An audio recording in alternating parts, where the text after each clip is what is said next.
এখন আমাদের 5ই আগস্টের পর আপনারা জানেন যে বিগত সময়ে স্থানীয় সরকার নির্বাচনেও ভোট চুরি হয়েছে, কেন্দ্র দখল করা হয়েছে। সে কারণে উপজেলা পরিষদ, জেলা পরিষদ, সিটি কর্পোরেশন এবং পৌরসভা গুলোকে ভেঙে দিতে হয়েছে। কিন্তু সেই জায়গাগুলোতে যে ভ্যাকেন্সি তৈরি হয়েছে সেখানে আমাদের সরকারি অফিসাররা দেখা যায় এক একজন 2-3টা অতিরিক্ত দায়িত্ব পর্যন্ত পালন করছে। তো সেক্ষেত্রে তাদের স্বাভাবিক কার্যক্রম ব্যাহত হচ্ছে। তবে ইউনিয়ন পরিষদ এবং ওয়ার্ড পর্যায়েও যদি আমরা সেটা ভেঙে দিই তাহলে সেটা পরিচালনা করার জন্য আমাদের পর্যাপ্ত পরিমাণ অফিসার নেই এবং এটা একটা বড় জাতীয় সংকট তৈরি হবে।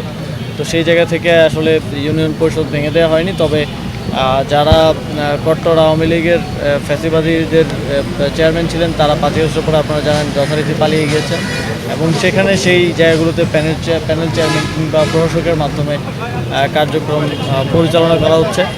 আমরা স্থানীয় সরকারের এই যে ডেডলক সেটা করার জন্য চেয়েছিলাম যে লোকাল গভর্নমেন্ট ইলেকশনটা আগে করা, কিন্তু রাজনৈতিক দলগুলোর ঐকমত্য না হওয়ার কারণে সেটা করা সম্ভব হয়নি। তবে আমরা এখনও এটা মনে করি যে একদম মানুষের দৈনন্দিন যেসব সেবা এখন ব্যাহত হচ্ছে, একদম জন্ম নিবন্ধন, মৃত্যু সনদ, এনআইডি কার্ড থেকে শুরু করে সকল ধরনের দৈনন্দিন সেবার জন্য মানুষ স্থানীয় সরকারের উপর নির্ভরশীল।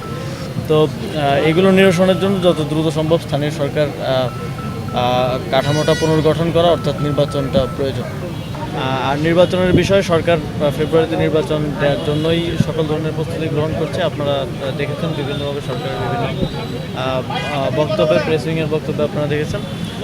এখন জুলাই সনদের বিষয়ে রাজনৈতিক দলগুলো এবং ঐকমত্য কমিশনের যে বৈঠক সেখানে একটা ঐকমত্যে আসা গেলে আমরা নির্বাচনের দিকে আরও দৃঢ়ভাবে আগাতে পারব।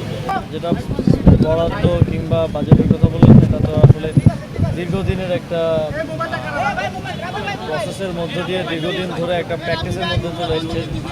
এখন প্রতিটা জায়গায় ধরে ধরে সেই পলিসি থেকে সরকার বেরোয় আসতেছে এবং কাজ করতেছে। অলরেডি স্থানীয় সরকার থেকে আমরা আঞ্চলিক বৈষম্য নিরসনের জন্য ইতিমধ্যে প্রয়োজনীয় প্রায় 29টা প্রজেক্টের আমরা ডিপিপি সংশোধন করেছি।